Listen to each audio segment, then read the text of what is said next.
नमस्कार दोस्तों, मैं हूं आपका दोस्त, आपका भाई एडवोकेट पंकज रावर और मेरे YouTube चैनल में आप सभी भाइयों का दोस्तों का स्वागत है। तो वीडियो स्टार्ट करने से पहले दोस्तों, हमेशा की तरह मैं आपसे रिक्वेस्ट करूंगा कि जिसने भी मेरा चैनल अभी तक सब्सक्राइब नहीं किया है तो मेरे चैनल को सब्सक्राइब कीजिए, लाइक कीजिए, शेयर कीजिए एंड नोटिफिकेशन बेल का जो बटन है वो ऑन कर लीजिए, ताकि मेरे द्वारा नई नई वीडियोस जो मैं बनाता हूँ वो आप तक जल्दी से जल्दी पहुँच सके। मेरे द्वारा जो भी जानकारी दी जाती है वीडियो में वो आप तक पहुँच सके।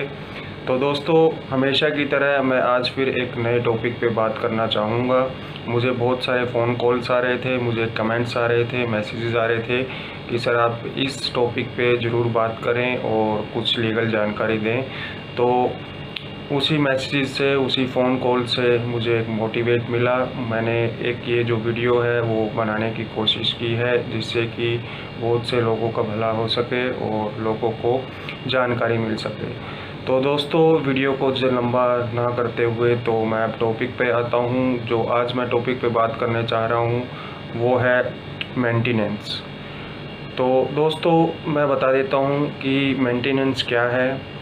कि जब भी कोई व्यक्ति शादी करता है, मैरिज करता है, उसके बाद उसकी एक लायबिलिटी होती है जो वो अपनी वाइफ को, अपने माता पिता को, अपने बच्चों को जो है वो मेंटेन कर सके। मेंटेन करना उसका एक दायित्व भी है और उसकी जिम्मेदारी है कि अगर आपकी वाइफ अगर अपना भरण पोषण करने में नाकामयाब है, उसके पास कोई जॉब नहीं है, वो कुछ नहीं करती है, तो वो आपकी लायबिलिटी है कि आप उसको भरण पोषण भत्ता हर महीने दीजिए और आप उसका रखरखाव कीजिए। ये आपकी कानून में दायित्व है। तो दोस्तों, मैं आपको एक लीगली तौर पे मैं समझा देता हूँ कि मेंटेनेंस 125 CRPC क्या है। तो CRPC की धारा 125 एक सामाजिक न्याय कानून है जो पत्नी, बच्चों और माता पिता के गुजारा का आदेश देता है कि अगर आपने शादी की है, आपके पेरेंट्स हैं, आपके बच्चे हैं और वो अपना भरण पोषण नहीं कर सकते, तो आपका दायित्व है कि आप उनका रखरखाव करेंगे और आप उनको गुजारा भत्ता देंगे।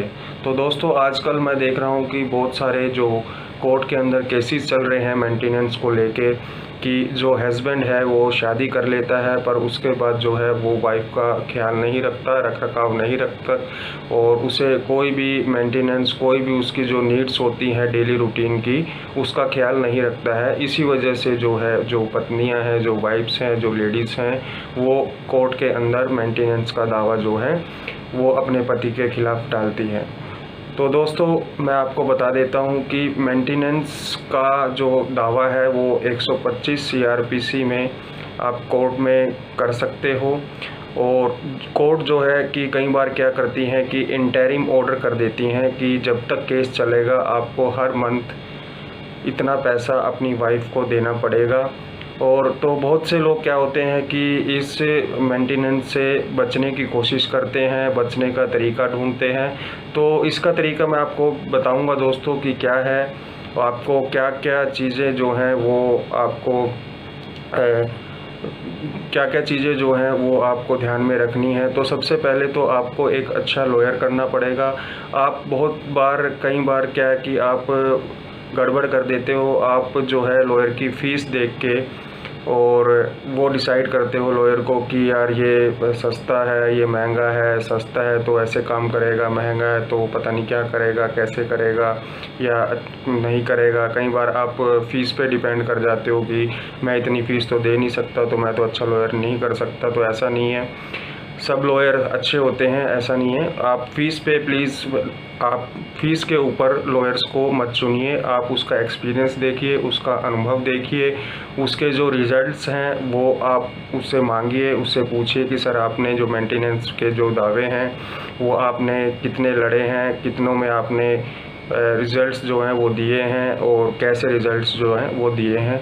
तो आपको एक अच्छा एडवोकेट करने की ज़रूरत है मेंटेनेंस के केस में।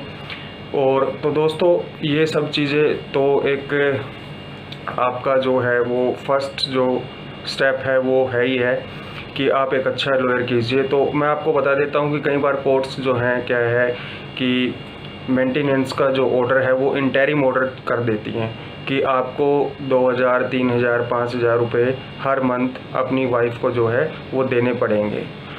तो कई बार क्या है कि आप 2000, 5000, 7000 देने में सक्षम नहीं होते हैं और आप वो चीज़ें नहीं दे पाते हैं।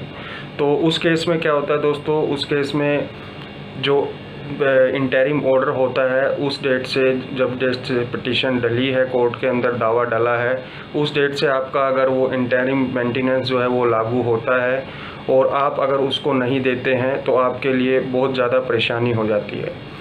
तो उस परेशानी में क्या है कि जो वाइफ है, जो भी जिसने भी पिटीशन आपके ख़िलाफ़ दावा डाला है, आपकी जो वाइफ है, आपकी जो पत्नी है, जिसने भी भरण पोषण भत्ते के लिए जो पिटीशन है वो डाली है, तो उस केस में क्या होता है कि वो धारा CRPC 125(3) के तहत वो जो है वो आप के ख़िलाफ़ एग्जीक्यूशन डालती हैं कि अगर आप वो इंटरिम ऑर्डर जो है कंप्लाई नहीं करते हैं, कोर्ट का नहीं मानते हैं, नहीं पैसा देते हैं, तो वो जो एरियर्स हैं, जो पैसा है वो बढ़ता चला जाता है और आप परेशानी में आते रहते हो। और उसके बाद जो है क्या है कि पत्नी जो हैं, जो आपकी वाइफ्स हैं, जो भी पिटीशन जो भी डालते हैं, तो वो 125(3) में आप एप्लीकेशन लगाते हैं कि मेरा इतना एरियर हो गया है और मुझे ये पैसा नहीं दे रहा है। तो उस केस में क्या है कि दोस्तों, या तो आपको पूरा पैसा देना पड़ेगा, अदरवाइज़ अगर आप पूरा पैसा नहीं देते हैं तो आपको 1 महीने की जेल हो सकती है। तो इस जेल से बचने के लिए दोस्तों मैं आपको बताऊंगा कि अगर आपके पास सफिशिएंट जॉब नहीं है, आप इतने पैसे नहीं कमाते हैं कि आप जो कोर्ट द्वारा इंटरिम ऑर्डर किया गया है उतने पैसे आप दे सको, तो आपके पास एक ऑप्शन है जेल से बचने के लिए। वो है कि अगर आपका एरियर्स जो है, जो मेंटेनेंस है, जैसे 1 लाख रुपया हो गया है, तो 1 लाख रुपए की बजाय आप 10,000, 20,000, 30,000 रुपये तक जो भी आपके पास, जो भी आप सक्षम हो देने में, वो आप दे सकते हो और कोर्ट से रिक्वेस्ट कर सकते हो कि जनाब कि मेरे पास इतना पैसा है, मैं अभी इतना दे सकता हूँ, मेरी ये कंडीशंस हैं, ये मेरी फाइनेंशियल कंडीशंस है और मेरी ये जॉब है और मुझे इतने पैसे मिलते हैं जिसमें कि मैं इतना पैसा अभी दे सकता हूँ, बाकी मैं बाद में दे दूँगा। तो इस रिक्वेस्ट पे कई बार कोर्ट जो है वो आपको जेल नहीं भेजती है और वो कोर्ट आपसे यही बोलती है कि ठीक है, इतना पैसा आज आप दे दीजिए, बाकी जो है आप इंस्टॉलमेंट्स में या फिर जो मंथली की मंथली है वो क्लियर कर दीजिएगा। तो दोस्तों ये एक उपाय है कि आप जो है इस जेल से बच सकते हो मेंटेनेंस के केस में। और मेंटेनेंस दोस्तों 2 तरीके से होती हैं। एक तो इंटरिम होती है, जो कि जब केस चलता है ड्यूरिंग ट्रायल, उसके अंदर आपको जो इंटरिम ऑर्डर है वो आपको देना होता है हर मंथ। एक तो वो मेंटेनेंस होता है और एक जो मेंटेनेंस होता है फुल एंड फाइनल मेंटेनेंस होता है, जो कि केस के लास्ट में होता है कि आपको इतना पैसा देना है। तो इंटरिम ऑर्डर में आपको मैंने बता दिया है कि आप जो है जेल से बचने के लिए क्या कर सकते हो कि आपके पास जो भी चीज़ें आपके पास जो इतना भी अमाउंट है वो उसमें से आप कुछ अमाउंट दे सकते हैं, देन कोर्ट से जो है समय ले सकते हैं, तो आप जेल नहीं जाओगे।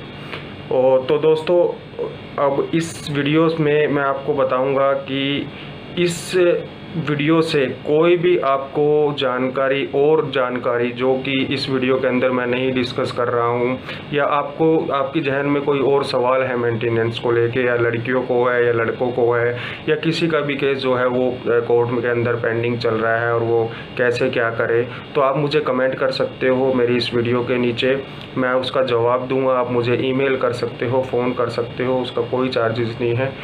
तो अब मैं आपके साथ हूँ, कोई प्रॉब्लम नहीं है। जो भी जानकारी मैं आप तक पहुँचा सकता हूँ, दे सकता हूँ, वो मैं हमेशा देता हूँ। मेरी यही कोशिश रहती है कि जो मेरे पास लीगल जानकारी है वो मैं आप तक पहुँचा सकूँ। तो मेंटेनेंस का मैंने आपको बता दिया दोस्तों आज कि मेंटेनेंस किस तरीके से क्या है, और मेंटेनेंस के जो स्टेप्स हैं, जो लड़ने के स्टेप्स हैं, वो मैं आपको एक अलग से कंप्लीट वीडियो एक मेंटेनेंस के ऊपर मैं बनाऊंगा कि आप किस तरह से बचाव कर सकते हैं, किस तरह से जो इंटरिम ऑर्डर है उसको आप कम करवा सकते हो, जो अमाउंट जो जज साहब जो तय करते हैं उसको आप कैसे रिवीजन में जाके कैसे उसको कम करवा सकते हो, या फिर मेंटेनेंस से आप कैसे बच सकते हो। और जो आपने केस लड़ना है स्टेप बाय स्टेप किन किन चीज़ों का ध्यान रखना है, उसके लिए मैं जो है एक अलग से सेपरेट वीडियो बनाऊंगा और उसके अंदर कंप्लीट इन्फॉर्मेशन दूंगा। और इस वीडियो में आपको कोई भी जानकारी अगर मुझसे चाहिए तो आप मुझे कमेंट कीजिए, ठीक है। मेरे अभी तक मेरे जिस भाई ने, जिस दोस्तों ने, जो भी मेरी YouTube फैमिली है, जो भी मेरे चैनल से जुड़े हुए हैं, जो मुझे देखते हैं, जिन लोगों ने अभी तक मेरे चैनल को, या मेरे जो नए भाई हैं जो मुझे देखते हैं, मेरे चैनल को लाइक कीजिए, सब्सक्राइब कीजिए एंड शेयर कीजिए, ताकि और लोगों तक भी मेरी ये जो जानकारी है वो पहुंच सके। तो दोस्तों, मैं हर बार एक नया टॉपिक लेके आता हूं, तो अगली बार जब आऊंगा तो नया टॉपिक लेके आऊंगा। और अगर आप इस मेंटेनेंस के ऊपर और अधिक जानकारी लेना चाहते हैं और कंप्लीट वीडियो अगर देखना चाहते हैं, अगर मैं इस वीडियो को बनाऊं तो प्लीज़ मुझे कमेंट कीजिए। उसमें मैं सारे स्टेप बाय स्टेप चीज़ें बताऊंगा, आप क्या कर सकते हैं, क्या नहीं कर सकते। मेंटेनेंस लड़की जो है, जो आपकी वाइफ है, कब ले सकती है, कब नहीं ले सकती है, आप कैसे केस फाइल कर सकते हैं, किस किस चीज़ों का आपको ध्यान रखना होगा। तो इसके लिए मैं एक कंप्लीट वीडियो बनाऊंगा अगर आप कहेंगे तो। और मेरी ये जो वीडियो है अगर आपको अच्छी लगे तो इसको लाइक कीजिए, सब्सक्राइब कीजिए मेरे चैनल को एंड शेयर कीजिए। तो नमस्कार दोस्तों, मैं मिलता हूँ आपके साथ नई वीडियोस में नए टॉपिक के साथ। नमस्ते।